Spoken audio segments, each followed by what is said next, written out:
반갑습니다.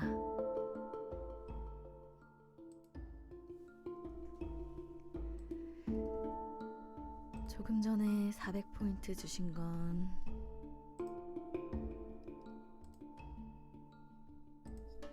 돌려드릴게요.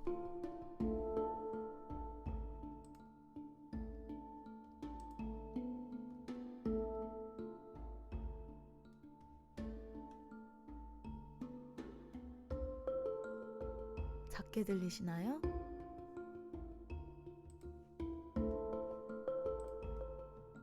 소리가 작게 들리시면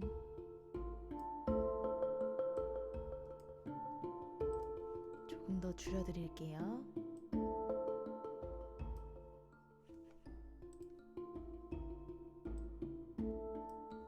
어때요? 이 정도는 괜찮을까요?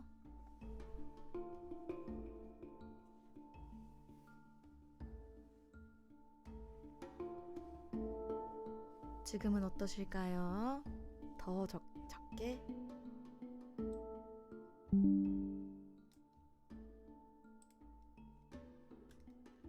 오케이?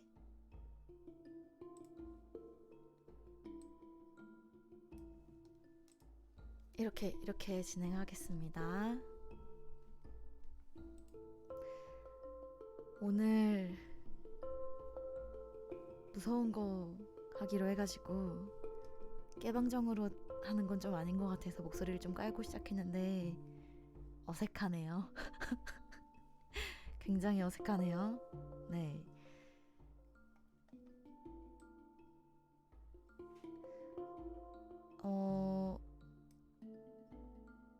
저번 방송 끝나고 나서 도네가 하나 와 있었던 것 같아요. 저는 못 봤던 도네인 것 같은데 무려 엄청 긴 장문과 함께 3만 원 도네가 왔었네요. 바다님 오늘 하루도 고생하셨어요. 남들과는 다르게 두 개의 삶을 살고 계시지만 그 안에는 따뜻한 사람이 있다는 걸 알고 있답니다. 제가 바다님 방송으로 행복한 만큼 바다님도 행복해지면 좋겠어요. 항상 고마워요. 화이팅. 이렇게 왔네요. 정말 감사드립니다. 고맙습니다. 그리고 또 그 사이에 팔로우 주신 분들이 계시는데 자자저저조조주주주주 님과 깻잎치즈김밥님과 카가님께서 트위치 팔로우 해주셨는데 감사드립니다. 지금 계실지 모르겠지만 일단 감사드려요. 자, 얼굴 한번 봐볼까요, 여러분?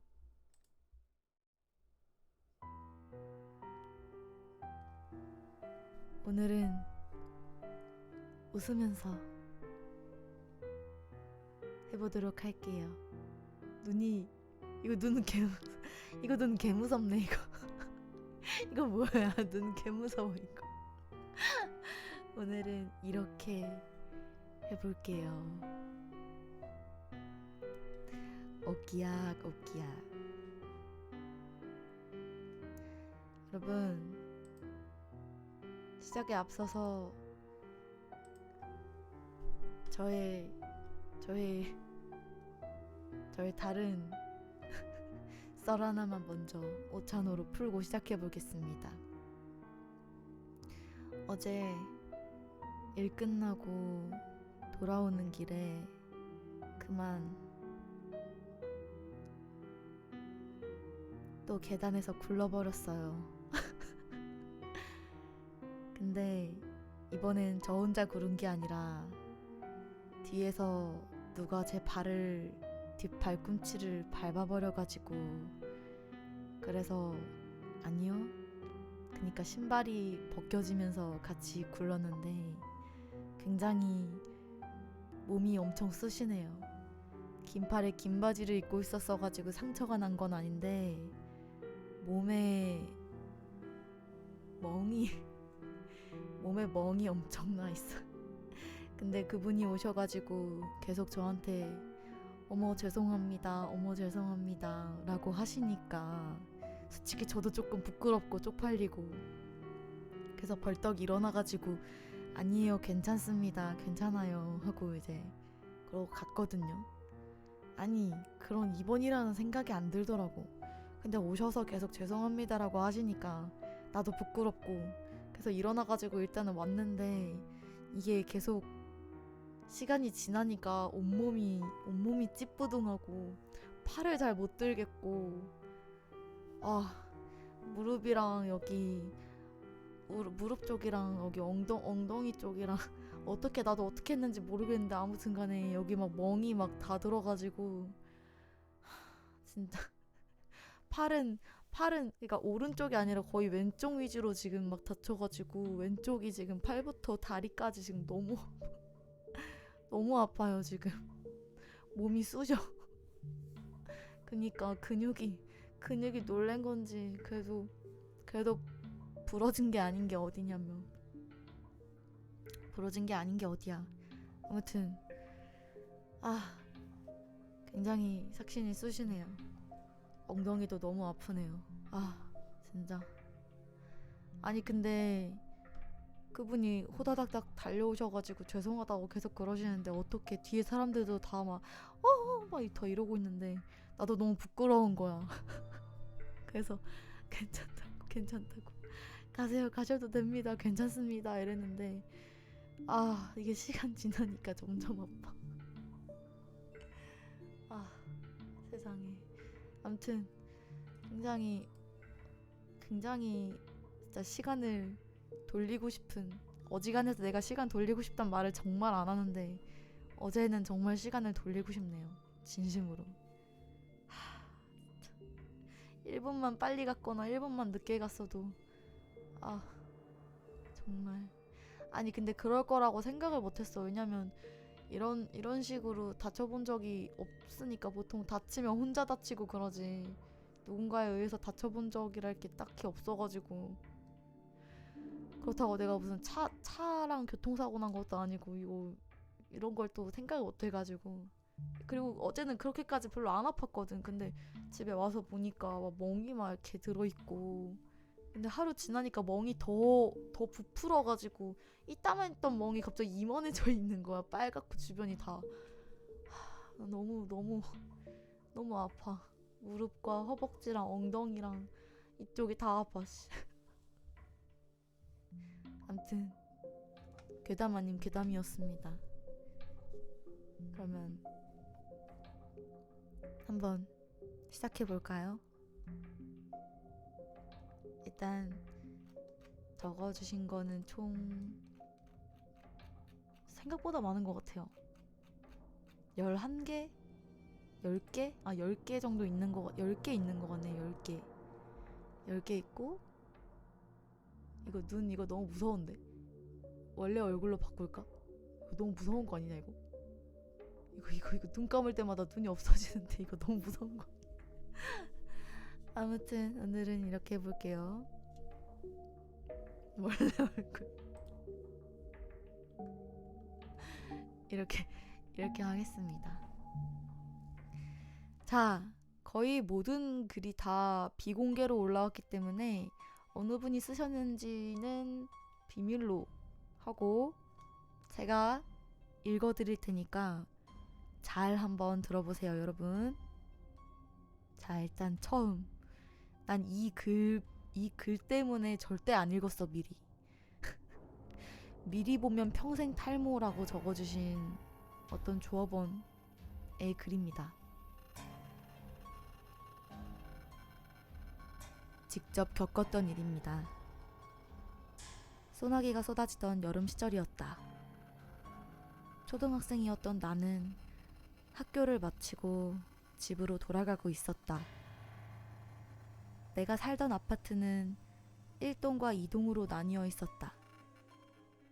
2층에서 계단을 타고 내려가면 우리 집이 있는 1동으로 갈 수 있었다.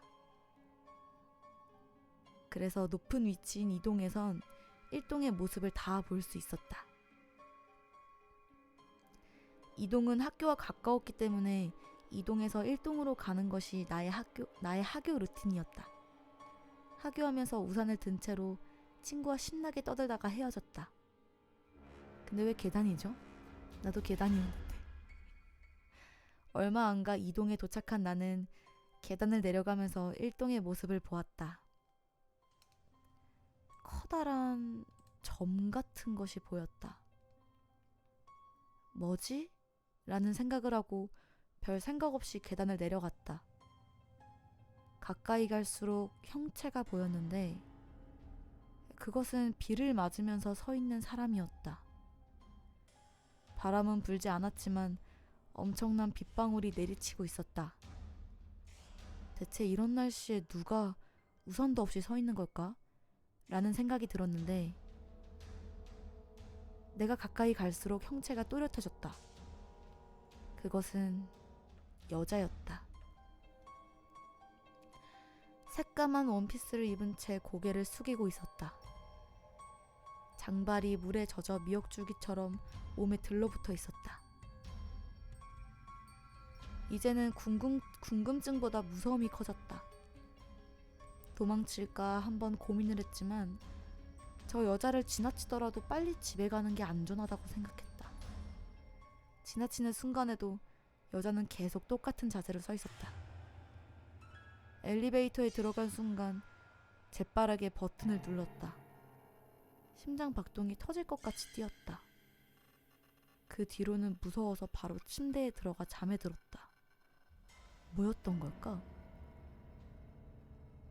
그 이후로 그녀를 다시는 볼 수 없었다.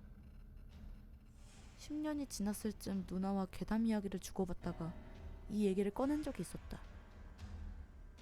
그런데 누나도 그날 그녀를 봤다고 한다. 그리고 궁금했던 누나도 당시 아파트 동모임에 자주 갔었던 엄마에게 물어봤었다고 한다. 그리고 진실을 알 수 있었다. 그녀는 혼전 임신으로 결혼을 했었고 2살이 된 아들이 있었다. 그녀는 근래 남편과 육아 문제로 싸움이 잦았었다고 한다. 그리고 내가 처음 비에 젖은 그녀를 만났던 날 그녀의 남편은 이미 방문 손잡이에 넥타이로 목을 메고 죽어 있었다. 그리고 그 옆에는 친자 불일치 검사 결과지가 놓여 있었다고 한다.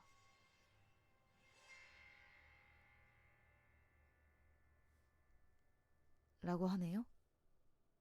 어떻게 딱 노래가 여기서 이렇게 끝날 수가 있지? 그러니까 그러면 결론은 싸움이 잦았던 이유는 친자 불일치 때문이었던 것 같고, 그쵸? 결혼을 하게 된 것도 혼전 임신 때문에 결혼을 한 건데 남편분 입장에서는 그게 아니었던 거잖아요. 근데 그러면은 그때 계셨던 분은 살아 계셨던 상태인 걸까요? 아니면 귀신을 본 걸까요? 어떻게 된 걸까요?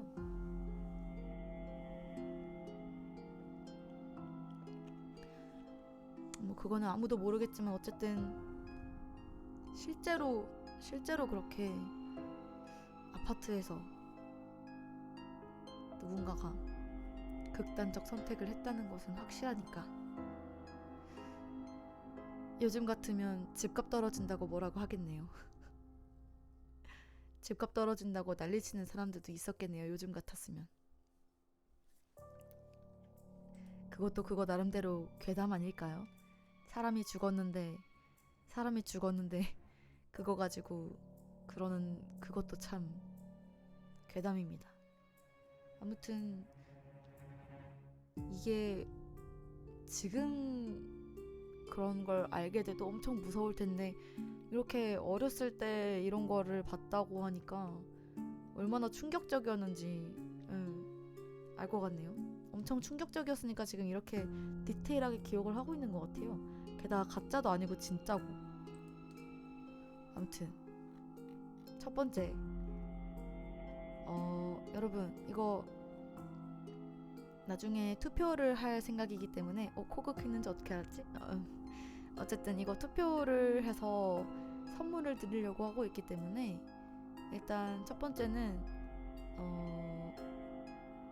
뭐라고 할까요? 첫 번째는 아파트 장발 뭐 이렇게 할까요? 결혼 사기. 오케이, 결혼 사기. 결혼 사기로 가겠습니다. 괜찮네요. 결혼 사기로 가겠습니다. 그러게요. 참. 다음 두 번째 가겠습니다. 적어주셨던 순서대로 말하겠습니다. 어이 쉣.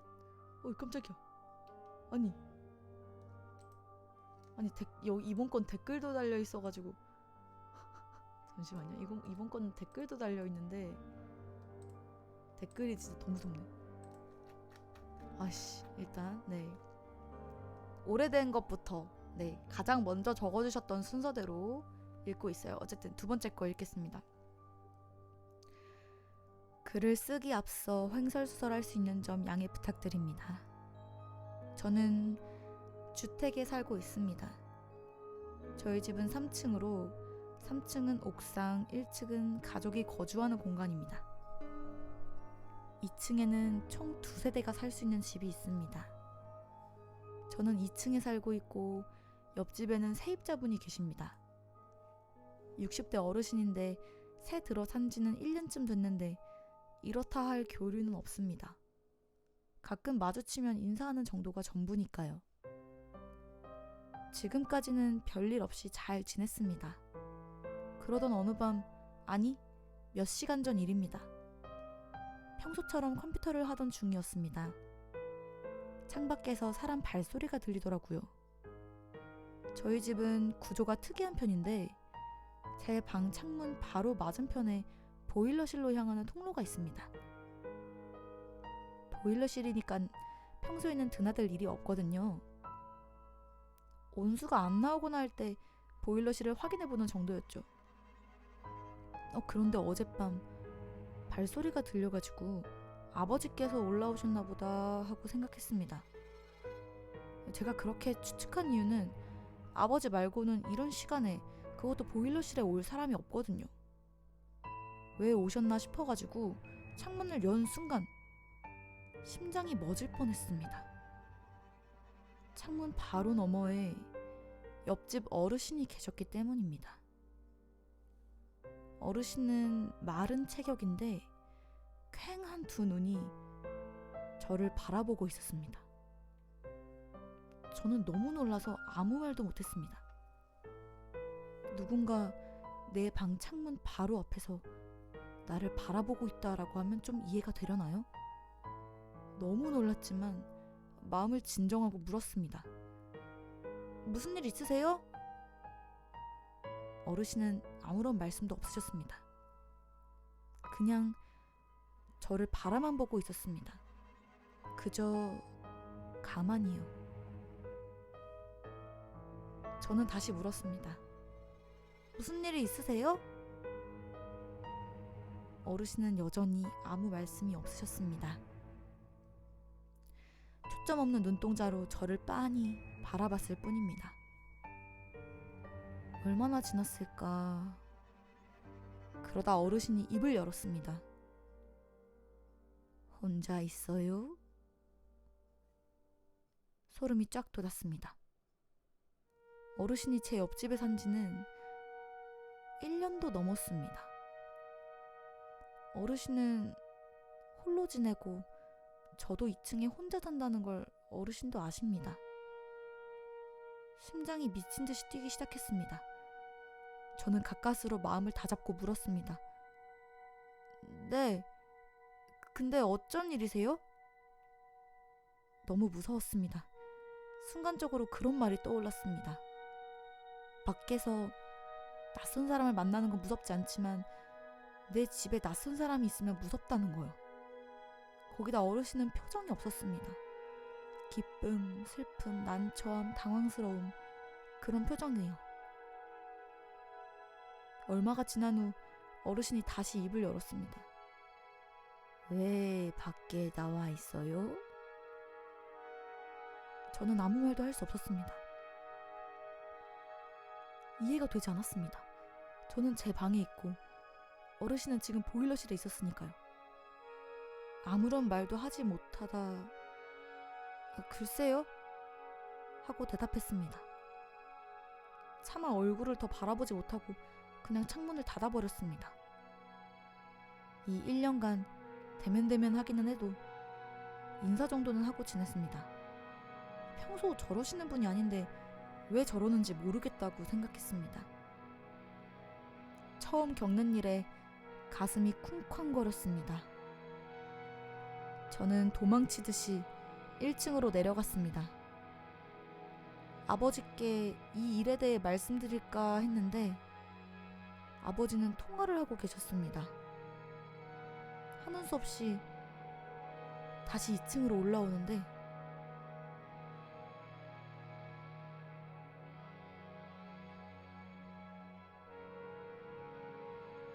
어르신께서 자기 집 문이 아닌 제 집 문을 열고 집안을 보고 있었습니다.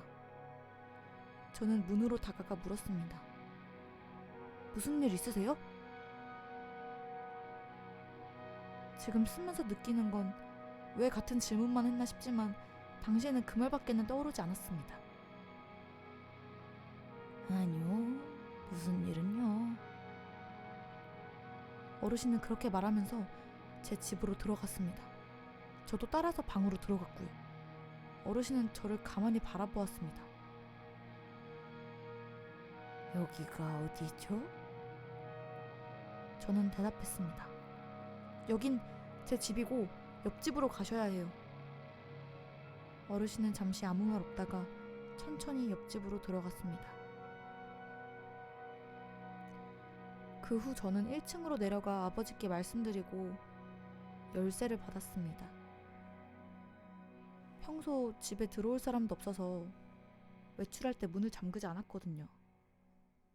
이런 일을 겪다 보니 문단속을 해야겠다는 생각이 들더라고요. 문을 제대로 잠그고 방에서 생각했습니다. 호들갑 아니었을까? 생각해보면 별일 아닐지도 모른다고 생각했습니다. 불가사의한 일도 아니고 귀신도 아니니까요. 그냥 옆집 어르신이 보일러실에 있었다. 그게 전부인 이야기일지도 모릅니다. 그렇게 생각하려고 했습니다. 그런데 왜일까요? 지금 창문 밖에는 아무도 없는데 누군가가 저를 계속 쳐다보는 듯한 기분이 듭니다. 그리고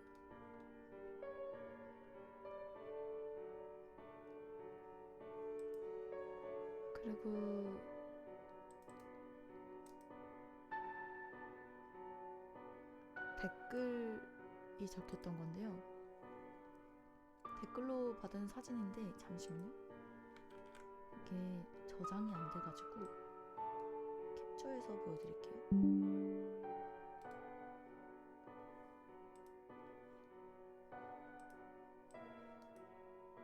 이렇게 쳐다보고 계셨다고 하네요. 굉장히 무섭네요. 이렇게 쳐다보고 계셨다고 해요. 그림 개 잘 그려. 그림 개 잘 그려. 당신들 반응이 더 괴담인 것 같네요. 아마 정말 치매이신 것 같긴 한데, 근데 치매라는 걸 알고 있다고 해도 우리가 그걸 알고 있다고 해도 그래도 갑자기 밤중에 이렇게 막 남의 집에 들어와가지고 그러고 계시면 진짜 무서울 것 같아요. 근데 그건 궁금하네. 이분이 할아버지이셨을까 할머니이셨을까? 아니 근데 그리고 다시 넘어가 보니까 60대 어르신이라는데 60대 어르신인데 벌써 치매가 오시나? 무서운 분위기 속 8개월 구독. 캬, 무서운 분위기 속 8개월 구독 감사합니다. 시오빠 고마워요. 그리고 아까 짜빠다님 9개월 감사합니다. 뭐라고요? 하여튼 말을 꺼내서 건지는 게 없네. 자, 그러면 다음 거 세 번째 거 한번 이어가 볼게요.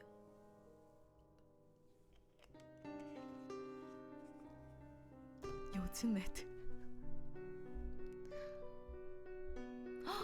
고독사 하신 어르신이 귀신이 돼서 추워가지고 보일러실 가는 줄 알고 그렇게 생각했을 수도 있을 것 같아요. 근데 너무 무서운 거 아니야? 그렇게 하기에는. 어쨌든 귀신은 아니었어요. 귀신은 아니었어요. 그러면 두 번째 거는 치매로다가 가겠습니다. 뭐였죠? 첫 번째 거가 결혼 사기, 두 번째 거가 치매인 거네요. 맞죠? 그 다음 세 번째 거 가보겠습니다.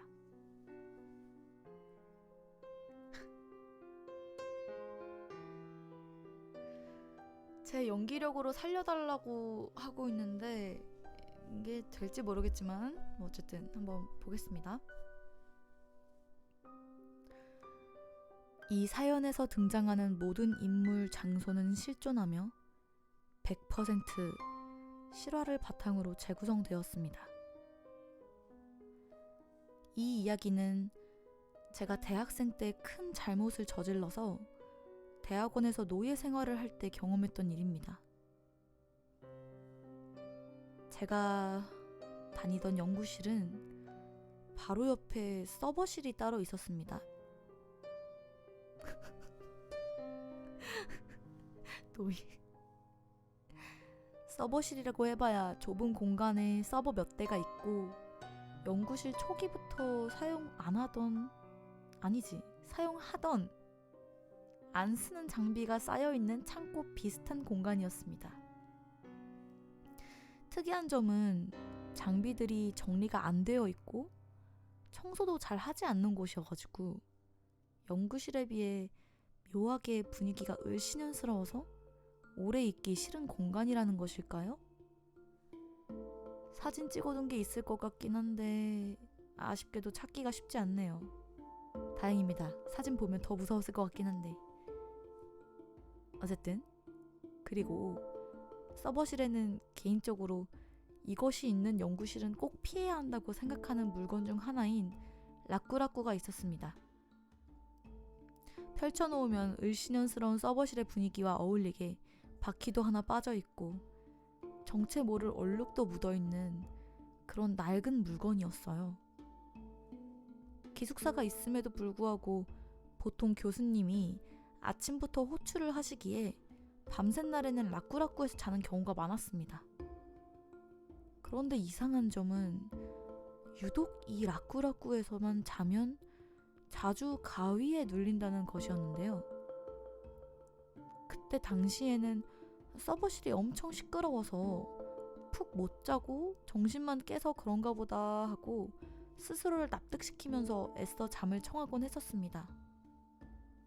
그래도 가위 눌릴 때의 공포감은 항상 있었기 때문에 몇 번 가위를 눌린 후로는 불편해도 책상에서 엎드려 자는 경우가 많아졌어요. 그렇게 노예 생활을 하던 어느 날이었습니다.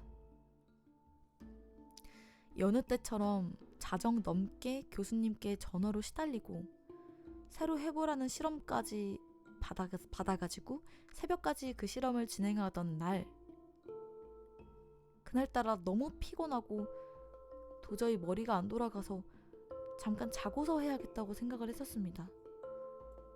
아무래도 엎드려 자면 온몸이 뻐근하고 잔 것 같지도 않으니까 별일 있겠어? 하고 오랜만에 라꾸라꾸에서 자게 되었습니다. 아마 예상하셨겠지만 제 희망과는 상관없이 그날도 어김없이 가위에 눌렸습니다. 그래도 그때쯤에는 이미 가위를 몇 번 눌려보고 깨는 법도 알고 있었던 때이기 때문에 손끝 발끝부터 움직이면서 겨우 가위에서 빠져나왔습니다. 잠에서 깨서 주위를 둘러보니 어느새 아침이고 다시 자도 또 가위에 눌릴 것 같아 멍하니 앉아있던 그때 갑자기 울린 휴대폰에 떠있는 메시지를 보고 저는 소스라치게 놀라고 말았습니다. 어제 이야기한 거 실험 다 했지? 좀 이따 결과 보면서 회의하자. 라고 왔다고 하네요.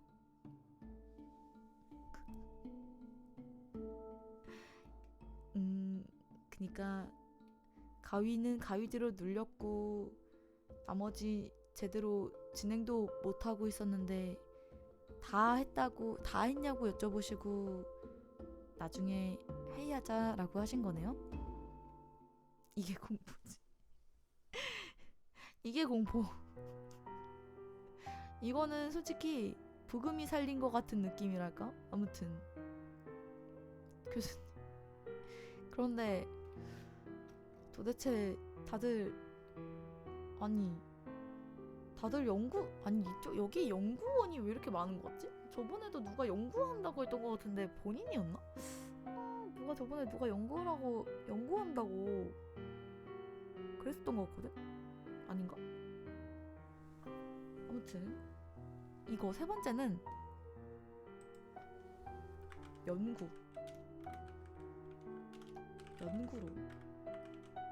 가겠습니다. 세 번째는 연구예요. 노예? 아, 연구 말고 노예로 가라네요. 연구노예로 가겠습니다. 아니, 연구 말고 연구. 그 다음 네 번째 거. 네 번째 거. 연구노예로 가겠습니다. 네 번째 한번 진행해 볼게요. 네 번째, 괴담이라고 할 수 있을지는 모르겠지만 살면서 처음 겪었던 기묘한 그 경험이어서 사연 한번 올려봅니다. 지금 하는 이야기는 일본에서 유학을 할 때의 일입니다. 저는 한국인이 많이 없고 주위에 논과 밭으로 둘러싸인 학교에서 공부를 했습니다. 석사 동기들은 20명 남짓 되는 인원이었는데 이 중에 유학생은 저 포함해서 4명이었습니다. 한국인은 저밖에 없었고 나머지 유학생 3명은 전부 중국인이었죠. 유학생 중에 한 중국인 여자 동기와는 유학 시절 굉장히 친하게 지냈습니다. 일본에서는 별명으로 서로를 부르는데 그게 흔한 일입니다. 그 여자애는 자신을 미깡이라고 말하더라고요. 그래서 다른 동기들과 마찬가지로 저도 그 여자애를 미깡이라고 불렀습니다. 미깡은 굉장히 밝고 외향적인 친구였습니다. 게임을 굉장히 좋아해서 게임 이야기도 자주 나누었어요. 미깡은 디저트 가게에서 알바를 했었는데 종종 먹을 걸 주기도 했습니다. 서로 연구실은 달랐지만 자주 연락을 하며 지냈습니다. 때는 어느 여름날 밤이었습니다. 집에서 공부를 하고 있었는데 미깡에게서 다급한 문자가 왔습니다. 누가 나를 스토킹하고 있어. 나 좀 도와줘. 저와 미깡은 둘 다 학교에서 조금 거리가 떨어진 외국인 전용 맨션에서 살고 있었습니다. 미깡의 집은 바로 몇 층 아래였기 때문에 저는 문자를 받자마자 바로 비상계단으로 뛰어내려갔습니다. 문을 열어준 미깡은 굉장히 겁에 질려 있었습니다. 집에 올 때 어떤 남자가 나를 계속 따라왔어. 그리고 집 앞에서 계속 서 있었어. 미깡의 말을 듣고 주위를 둘러보았지만 복도에는 저밖에 없었습니다. 요즘 우리나라 아파트에서는 보기 힘들지만 그 맨션에는 현관문에 작은 렌즈가 있어서 집 안에서 복도를 볼 수 있었습니다. 미깡은 그 렌즈로 문 앞에서 계속 서성이는 남자를 보았던 것입니다. 그 남자는 문을 두드리거나 초인종을 누르지도 않고 그냥 문 앞에 서 있었다고 합니다. 그 말을 듣고 저는 놀라서 미깡에게 아는 사람이야? 라고 물었더니 미깡은 일면식도 없는 사람이었다고 했습니다. 저희는 둘 다 겁을 먹고 어쩔 줄 몰라 하다가 경찰에 신고를 하기로 하였습니다. 저희는 걸어서 15분 정도 거리에 위치한 경찰서로 갔습니다. 미캉은 경찰에게 스토킹을 당했다고 설명을 했는데 경찰은 의외로 크게 신경을 쓰지 않는 듯한 모습이었습니다. 신고를 받아주기는 했는데 태도가 미온적이었죠. 유학생이라서 그랬을까요? 그래도 신고를 했다는 사실이 조금이나마 안심이 되었습니다. 신고를 하고 나서 저희는 다시 맨션으로 돌아왔습니다. 미캉이 안전하게 집에 들어가는 것을 확인하고자 먼저 그녀가 살고 있는 층에 내려서 집으로 향했습니다. 깜짝이야, 무서워. 그런데 미캉 집 현관문 앞에 악기 키보드가 놓여 있었습니다. 그걸 보고 미캉은 소스라치게 놀랐는데 그 이유는 미캉이 평소 키보드 치는 것을 좋아했고 집에도 이미 한 대의 키보드가 있었기 때문입니다. 종종 저에게도 키보드 관련 이야기를 했었죠. 문 앞에 놓인 키보드를 보고 저도 등골이 오싹해졌습니다. 하지만 경찰에 이미 신고를 한 상태라 더 이상 어떻게 할 수는 없을 것 같았습니다. 그래서 키보드는 밖에 그대로 두고 방 안에 혹시 누가 있는지 함께 살펴본 후에 저는 제 방으로 돌아왔습니다. 미캉에게는 혹시도 모르니까 조금이라도 인기척을 느낀다면 저에게 바로 연락을 하라고 했습니다. 그 후 며칠 동안 그녀는 키보드를 문 앞에 두었고 아무도 찾아가지 않자 버렸다고 했습니다. 그리고 그 이후로는 자신을 따라오거나 문 앞을 서성이는 사람도 없었다고 합니다. 졸업할 때까지 이와 관련해서 다른 말이 없었던 것을 보면 잠시 동안의 해프닝이었던 것 같아요. 당시 미캉은 남자친구가 있었는데 차로 몇 시간 걸리는 타 지역에서 생활을 하고 있었습니다. 그 남자친구가 놀래키려고 온 거였으면 좋았을 텐데 얼굴을 보고 일면식이 없는 사람이라고 했으니 스토커가 누구였는지 추정조차 되질 않았습니다. 혹시 그녀를 좋아하는 다른 누군가였을까요? 스토킹 사건 이후에 미캉은 평상시와 마찬가지로 밝은 모습으로 생활을 하였습니다. 저였더라면 한동안 겁에 질려서 집 밖으로 제대로 나오지도 못했을 텐데 말이죠. 어떻게 그렇게 평온할 수 있었을까요? 지금 생각해보면 그 당시 있었던 사건이 이상하게 느껴집니다.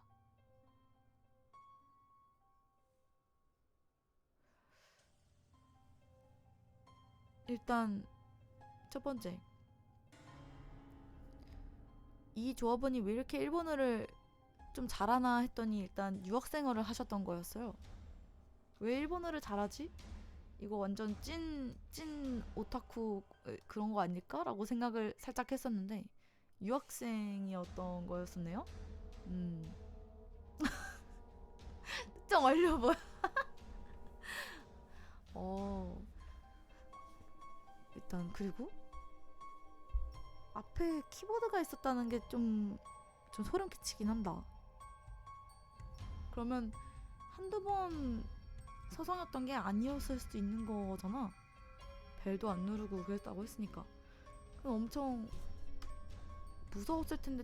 근데 그거를 이사도 안 가고, 근데 이사 가도 알려면 충분히 알 수 있었을 것 같긴 한데 어떻게 여기서 이렇게 살 수 있지? 저라면은 진짜 그렇게 못할 것 같거든요. 이거를 뭐 학교에다가 따로 말을 해가지고 뭐 어떻게 도와달라고 하던가. 아닌가? 같은 동기가 있으니까 차라리 거기서 있는 게 나을까? 너무 무서운 것 같아요.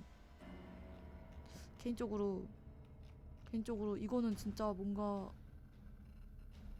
기묘한 경험이라고 하기에는 너무 공포여가지고 못 있을 것 같은데. 근데 진짜 어떻게 그 여자분은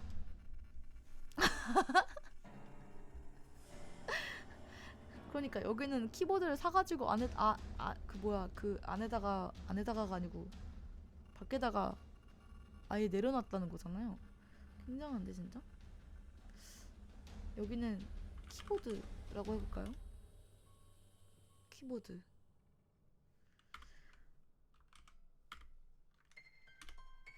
자, 펜실을 안 써서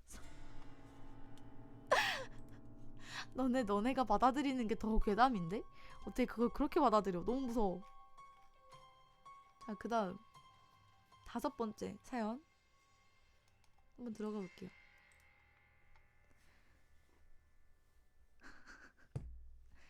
세상에서 귀신이 가장 많은 곳이 어딘지 아시나요? 바로 군대입니다. 그래서 저도 군대 얘기를 한번 해볼까 합니다. 군대에서는 별의별 사람들을 볼 수가 있습니다. 진짜 상상을 초월하는 이상한 사람들이 많고 저도 그중 하나였을걸요?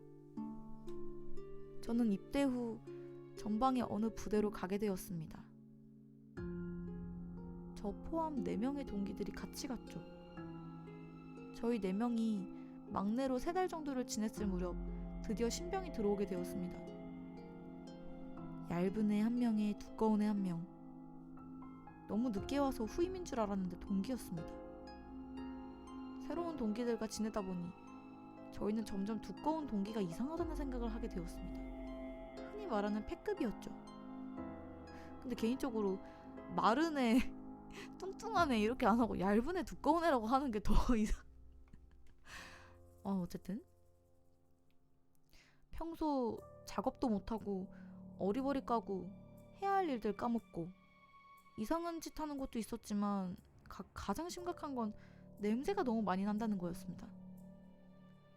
역한 냄새가 퍼져서 그 동기의 옆자리 친구들은 잘 때조차 고개를 반대쪽으로 돌리고 자야 했고 저희는 추운 날씨에도 아침 저녁으로 창문을 열어 환기를 해야만 했습니다. 일과를 하면서도 그 동기와 밀폐된 공간으로 가기만 하면 숨이 막혀왔고 식사를 할 때도 왠지 옆자리를 피하게 되었습니다. 점점 냄새가 심해지니 그 동기와 같이 근무를 간 선임들도 동기인 저희를 갈구게 되었죠. 결국 저희는 냄새를 해결하기 위해 날을 잡았습니다. 그렇게 확인해보니 그 동기는 상식 밖의 행동들을 하고 있었습니다. 입은 옷, 입을 옷, 세탁할 옷을 그냥 바닥에 던져놓아서 젖은 채로 섞어두는 것이나 그마저도 빨래를 자주 하지 않아서 냄새가 섞이고 있는 것이나 자주 씻으려 하지도 않는데 그나마 하는 샤워마저도 빨리 하는 그런 거. 아무튼 빨래도 자주 하지 않았고 자주 씻지도 않아서 냄새가 심하게 나는 거였습니다. 결국 저희는 씻으러 갈 때마다 동기를 챙겨가는 등 신경을 쓰게 되었습니다. 비는 시간엔 샤워나 빨래를 하러 가자고 억지로 데려갔었죠. 그렇게 힘들게 데려가도 동기는 씻는 것이 싫다면서 금방 씻고 먼저 돌아가 쉬곤 했습니다. 샤워할 때 챙겨가고 빨래할 때 데려가도 냄새는 사라지지 않았습니다. 그러던 중 동기의 빠른 샤워에 의문을 가진 선임 한 명이 그 동기를 관찰했고 동기가 물로만 씻는다는 사실을 알아냈습니다. 그리고 대화를 통해 저희는 그 동기가 가지고 있는 샤워와 목욕에 대한 개념이 우리와는 많이 다르다는 것을 알게 되었죠. 동기는 물로만 씻는 것을 샤워, 샴푸와 바디워시로 씻는 것을 목욕이라 불렀습니다. 그리고 저는 진짜 그랬으면 안 됐는데 모른 채로 지내는 게 차라리 나았을 텐데 이 말을 들으니까 진짜 너무 순수하게 의문이 하나 생겼고 그대로 그 동기에게 물었습니다. 야, 그럼 너 가장 최근에 목욕한 게 언제야? 설날. 이 개씨발 진짜. 그러니까 이 동기는 목욕을 명절 같은 특별한 날에만 하는 것이었습니다. 진짜 너무 충격적이었습니다. 설날은 6달도 더 전이었거든요. 추석엔 왜 안 씻었는지 물어보니 훈련소라 불편해서 씻기가 싫었다고 하더라고요. 아무튼 이 동기는 여름을 지나고 군대에 와서 목욕을 한 적이 단 한 번도 없는 것이었습니다. 그 여름 더위를 지내고도 훈련소에서 그렇게 굴고도 자대에서 그런 짓을 하고도 땀을 그렇게 흘려놓고도 씻지를 않은 것이었습니다. 그 이후 저는 다른 이유로 8개월 정도를 다른 곳에서 지내고 그렇게 내려오게 되었는데 그 동기는 여전히 냄새가 나고 있었습니다. 알아보니 이 동기의 냄새를 잡기 위해 노력은 했는데 결국 당사자가 하지를 않아서 실패한 것이었습니다. 예, 끝입니다. 이건 정말 괴담이네요. 그치만 저는 읽으면서도 혹시 그 냄새가 막 피냄새, 이런 피냄새가 막 굳어져서 막 나는 냄새가 아닐까, 혹시 이런 생각을 좀 했는데 다행히 그냥 씻지 않아서여서 다행인 걸까? 그러니까 나는 그런 냄새가 아닐까라고 생각했는데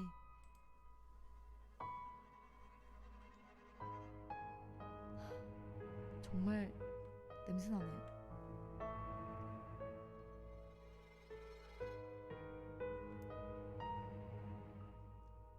제목 두꺼우네. 두꺼우네 맞나요? 두꺼우네. 제목 잘 짓는데? 나 지금 제목 생각하고 있었거든? 제목 생각하고 있었는데 굉장히 잘 짓. 두꺼우네. 알겠습니다. 두꺼우네. 그 다음에? 뭔데? 어이씨 깜짝이야. 아니 그 다음 글은 밑에가 너무 비어있어가지고 드래그로 긁어봤어. 지금 이만큼이나 비어있어. 맨 마지막이 우리 함께 즐겨볼까요? 이러고 나가지고 빈칸이 이만큼 있어가지고 드래그 했는데 뭐가 없는 거야. 근데 댓글이 하나 있어가지고 설마 하고 이제 눌러봤는데 저의 실화를 바탕으로 재구성한 글입니다. 안녕하신가요? 짧지만 제가 겪었던 괴담을 풀어볼까 합니다. 지금 생각하면 이게 정신병의 일종일지 아니면 진짜일지는 확신할 수 없습니다. 처음 이 기묘한 경험을 했을 때입니다. 초3 때 저는 그날 몸살 감기에 걸려서 시름시름 앓다가 어머니가 주신 알약을 먹은 뒤에 잠에 들었습니다.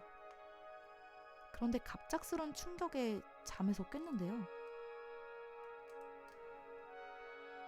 저는 아버지에게 뺨을 맞고 있었습니다.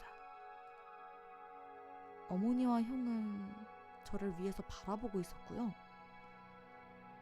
어안이 벙벙한 상태로 방에 눕혀져서 다시 잠들었습니다.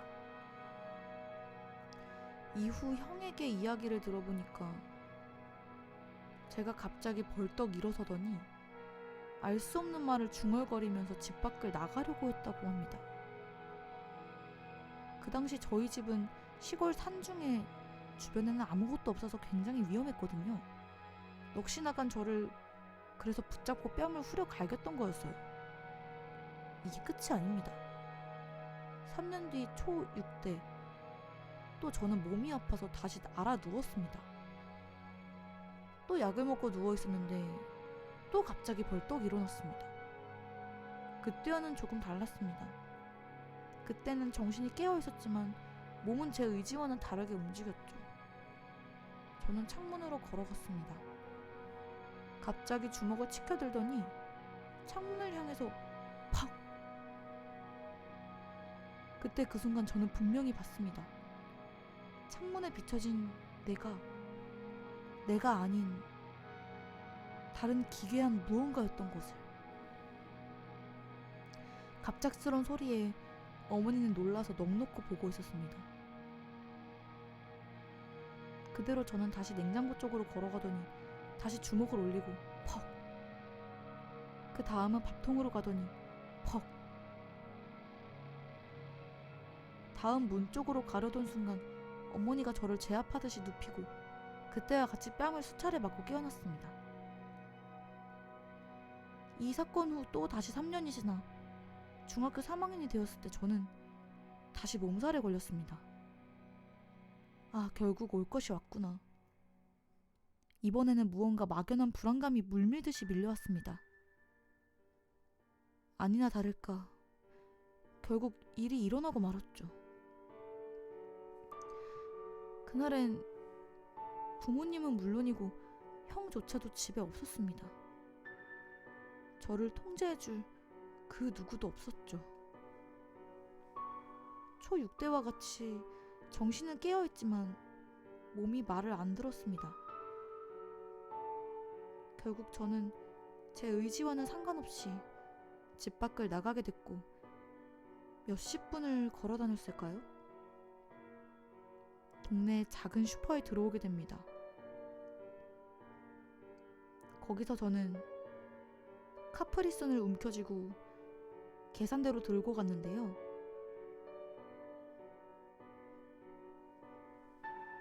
카프리선은 믿을 수 있는 원료로 만든 어린이를 위한 맛있는 과즙 음료입니다. 전 세계 약 140여 개의 나라의 어린이들에게 사랑받는 글로벌 브랜드 카프리선은 1969년 독일에서 처음 출시되었고 1998년 국내에 소개되었습니다. 카프리선은 어린이가 좋아하는 6가지의 다양한 맛이 있습니다. 우리 아이들이 정말 좋아하는 카프리선 천연 과즙 무색소 음료라고 안심하고 마실 수 있습니다. 남녀노소 모두가 즐길 수 있는 카프리선, 우리 함께 즐겨볼까요?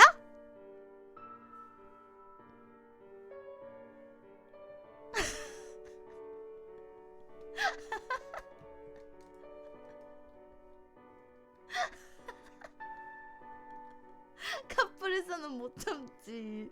그 전에는 뭐 귀신 씌울 때 몸살 있는 것처럼 아프다고 하던데 덜덜덜덜 이러면서. 이번 건 카프리선으로 하겠습니다. 카프리선입니다. 아 진짜. 아니 나도 갑자기 뭔 카프리선 타령이야 이러고 있었는데 카프리선이네요. 네. 자, 그다음은 7번째입니다. 왜 결말이 마음에 안 들어요? 나는 괜찮네. 신선했어. 신선한 결말이었던 것 같아. 난 별로. 누군지는 단 한 명도 알려드리지 않을 겁니다. 다 비밀글이기 때문에. 알겠죠? 아 근데 앞에 부분은 진짜 아니었을까? 모든 일은 다 제가 직접 겪은 100% 실화입니다 라고 했기 때문에 앞에 부분은 진짜 아닐까요? 근데 그러고 나서 그 다음은 그냥 이렇게 푸신 걸지 그래서 모르겠네요. 아무튼 6번은 6번째는 카프리선으로 하도록 하겠습니다.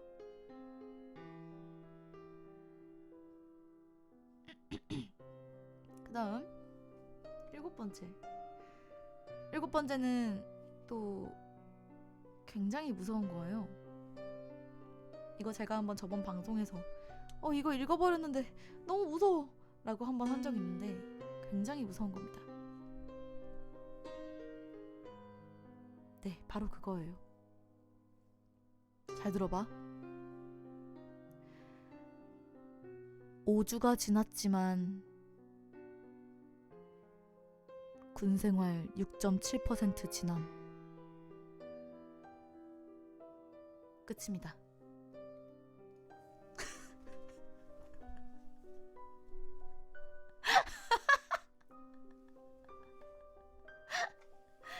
군생활 6.7%로 가겠습니다. 이번에 거는 너 우승할.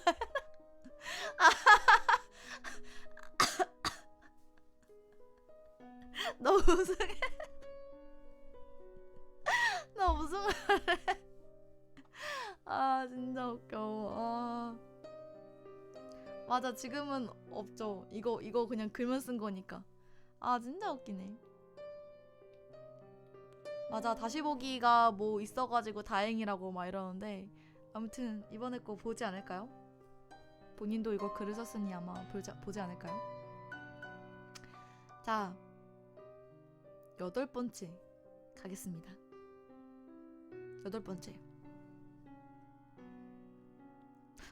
무서워서 이거 못 읽겠는데? 잠깐만.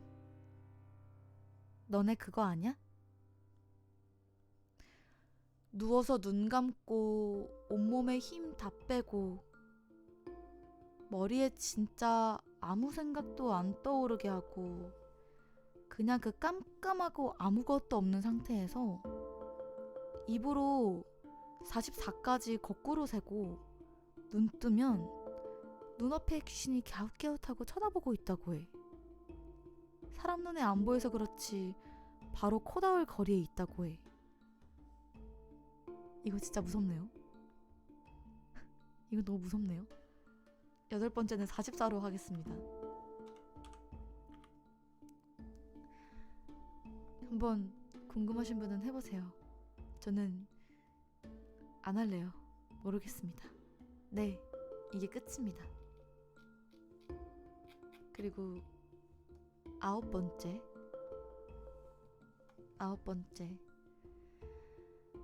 이건 내가 겪은 실화야. 난 평소처럼 자기 전에 이불 덮고 자려고 누웠어. 그런데 그날따라 목이 너무 마른 거야. 그런데 있지, 누우면 일어나기 싫잖아. 그리고 이때가 딱 잠 오기 직전이었어. 아니, 정확히는 이미 근육이 풀린 상태였어. 움직이는 것도 버거웠지. 구석에서 귀신이 잘 보인다는 건 괴담 좀 아는 사람이라면 다들 알 거라고 생각해. 그때 난 무의식적으로 천장 귀퉁이를 쳐다본 거야. 귀신인지 환상인지는 잘 모르겠는데 나랑 똑같이 생긴 사람이 나를 노려다보고 있었어. 그 이후로는 기억이 나질 않아. 잠들기 직전이라 환상은 본 걸까? 이 글을 통해 내가 말하고 싶은 건 절대로 자기 전에 천장 귀퉁이를 쳐다보지 말란 것이지. 명심해. 또 다른 자신의 모습이 노려보고 있을지도 모르니까 말이야. 이 새끼 진짜 쓰레기 새끼네. 이거 이렇게 말을 하면은 자기 전에 귀퉁이 쳐다보게 되잖아. 이거 완전 쓰레기네 이거. 어? 아 진짜 열받네. 이거 어떡하지? 아 나 안돼 안 쓰고 자는 사람인데 답답해가지고 이거 안돼 쓰고 자야 될 것 같은데. 아 너무 무서워. 하지 마라. 하지마. 44까지 세고 귀퉁이 보면 아씨 개무서워 진짜. 와 씨 무서워. 안돼. 꼭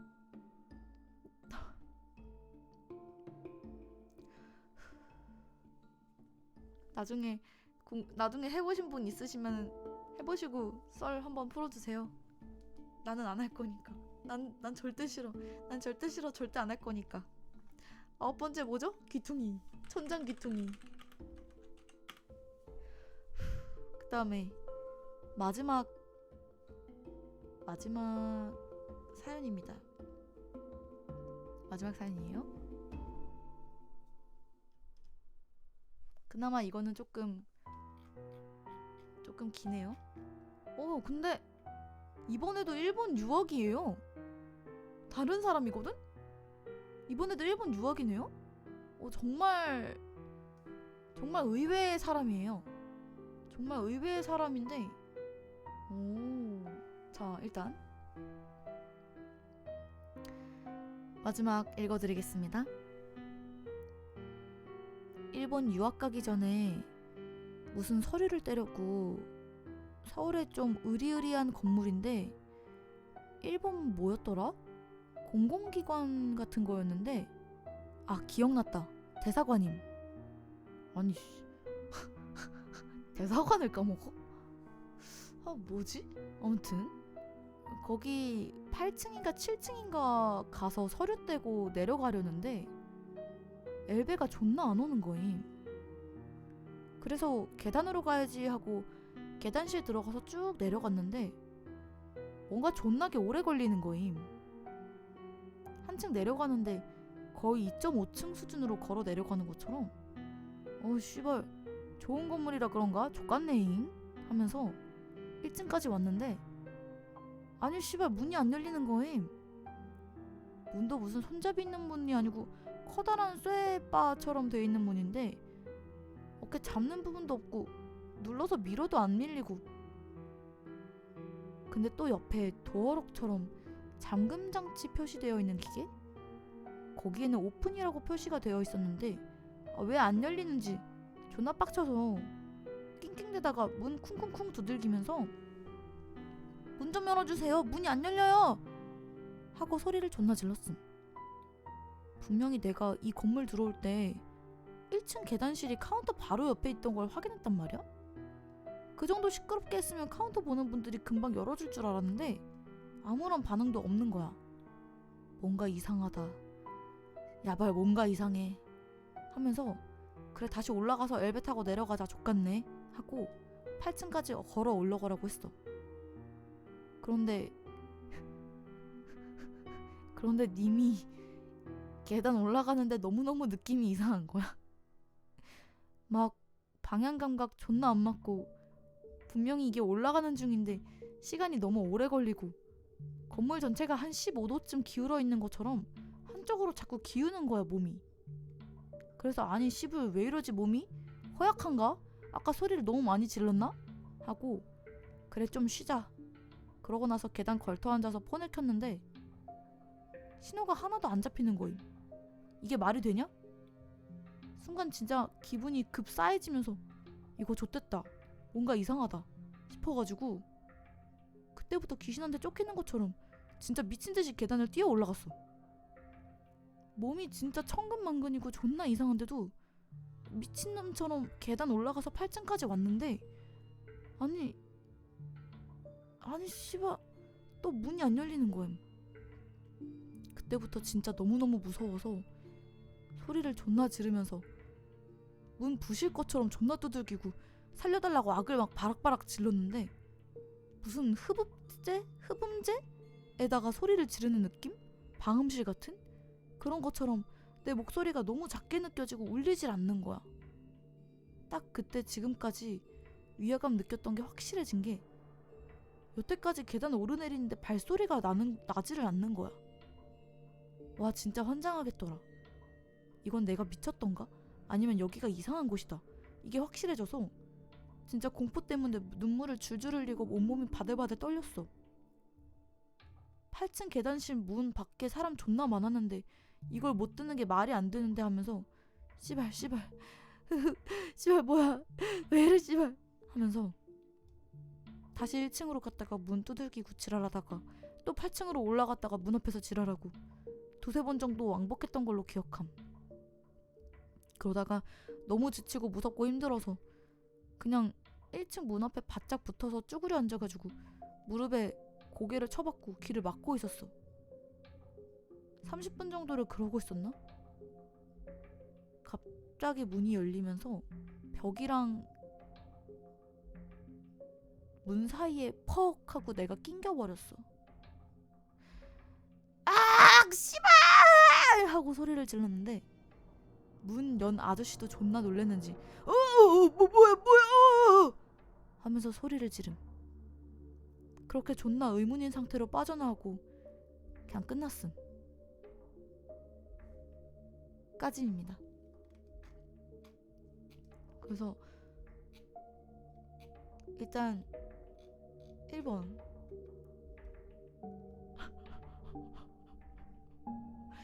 제 생각에도 이게 욕이 지금 거의 종류별로 지금 하나씩 다 나왔거든요. 이거 지금 내 욕 들으려고 존나 좋아. 이거 내가 욕 어떻게 하는지 들어보려고 거의 지금 그치? 이거 종류별로 욕이 다 있었어.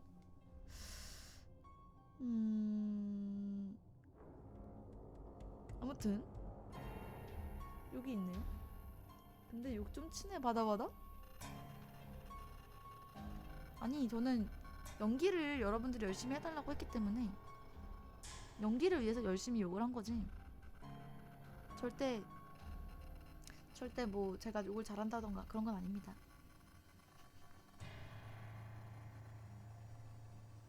그러면 이번 10번은 욕쟁이로 가겠습니다.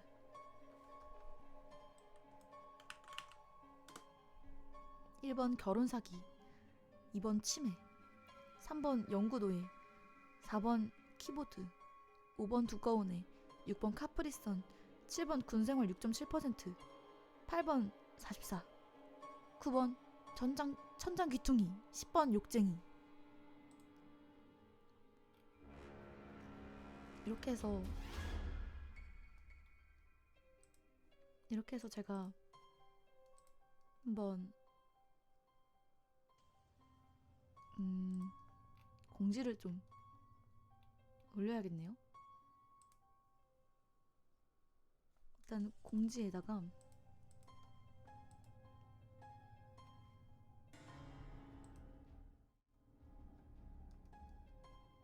공지는 좀 아닌가? 아직 하긴 공지까진 아니겠다. 못 본 사람도 있을 테니까 공지 빼고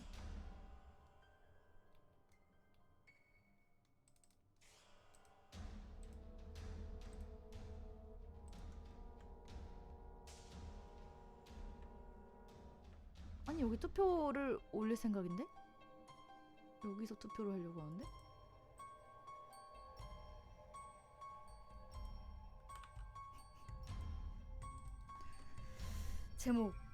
제목을 뭐라고 할까요? 괴담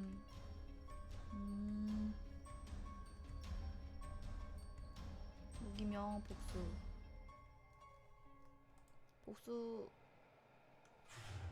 두 개 할까? 너무 아무거나 해버리면 좀 그러니까 어차피 두 개만 해서 괴담 사연 괴담 사연 무서움 강함 투표 괴담 사연 강함 투표 1번 결혼 사기 2번 치매 연구노예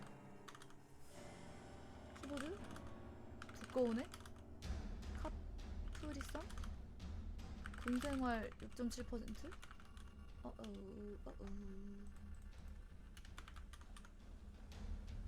44 현장 귀퉁이 두꺼운 애 연구노예 결혼 사기 10번 욕쟁이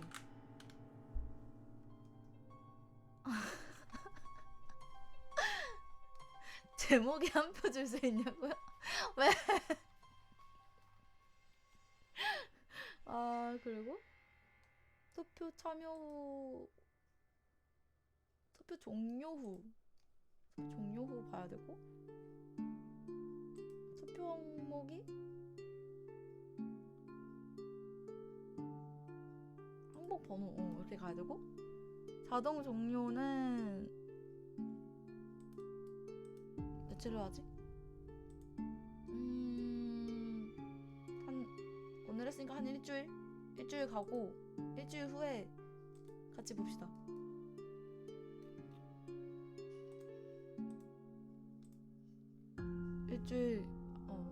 일주일 동안 해서 그 이후에 한번 해보겠습니다.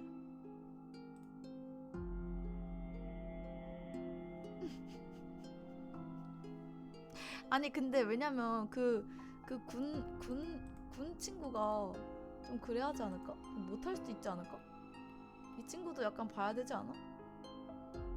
이 친구가 내가 언제 볼 수 있는지를 몰라가지고. 아 그래? 아니 그리고 이거 투표를 사람들이 다시 보기 보고 나서 그러고 나서 이걸 투표할 수도 있잖아. 지금 우리끼리 투표할 게 아니라 카페에다 올리는 거니까 카페에서 다시 보기 보고 하는 사람도 있지 않을까? 너무 많으면 25일로 해야겠다. 다음 방송까지 할까요? 다음 방송까지? 오케이. 괴담 사연 강함 투표 바란다인 해서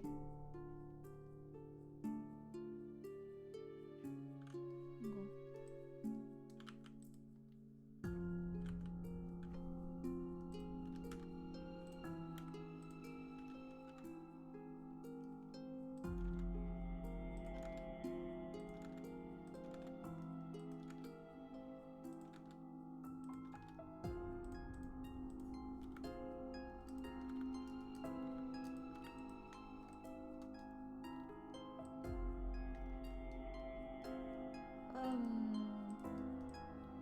이거 좀 근데 크기 좀 못 줄이나? 왜 이렇게 커 이거? 왜 이렇게 길어? 이거 한 절반 잘라도 될 것 같은데 이거 너무 긴 거 아님? 이거 너무 쓸데없어. 이거 무슨 과자 포장하는 거 보는 것 같아 지금. 그리고 그걸 좀 갖고 올 건데. 이건데.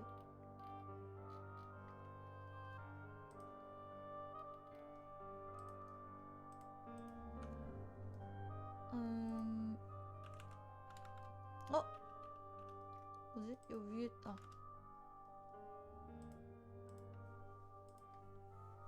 뭐라고 할까요? 설명해야 되지 않나?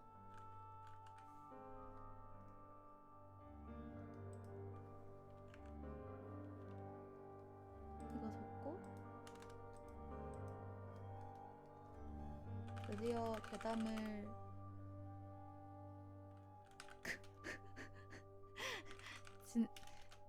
끝냈습니다. 올해도 걸렸다. 보시고 보시보기도 있습니다. 투표 바람.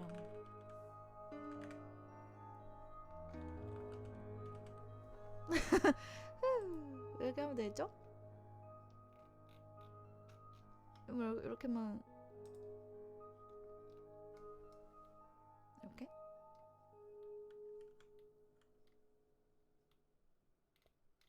뭐야? 아, 이거 내가 쓸 필요 없잖아. 쓸 필요가 없잖아. 밑에 있었구나. 몰랐네. 왜 안 알려줬어? 괜히 2번 썼네.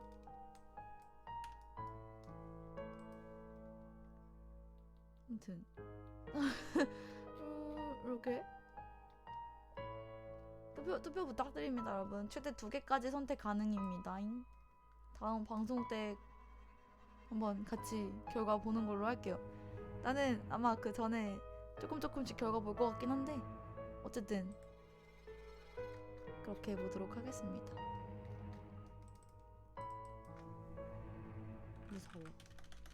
무서워.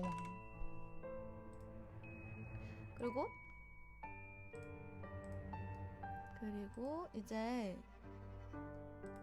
이 괴담 사연을 어쨌든 간에 10개를 진행했고, 별로 안 적힐 줄 알았는데 10개나 돼가지고 좀 신기하네요.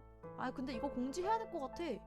이걸 위에 공지를 해야 위에 떠있으니까 공지할래. 공지합니다. 공지로 바꿨습니다잉.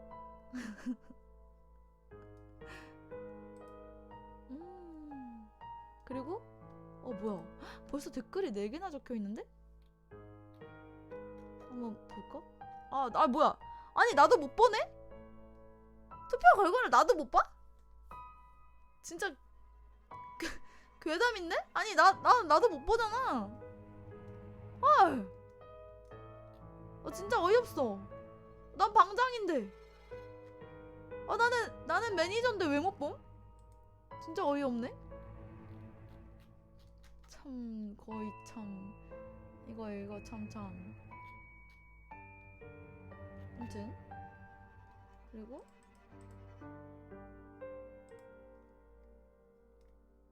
그리고 이제 오늘은 어쨌든 그 괴담 사연까지는 이렇게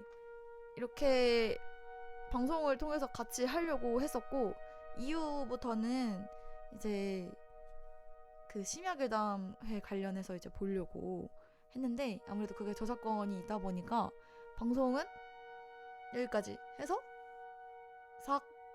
녹화는 끊는 걸로 해서 여기까지만 해서 유튜브 올라갈 거고, 그 다음 거는 녹화 없이 그냥 우리끼리만 같이 보면서 한번 해보도록 하겠습니다. 아무튼 유바 유바 유바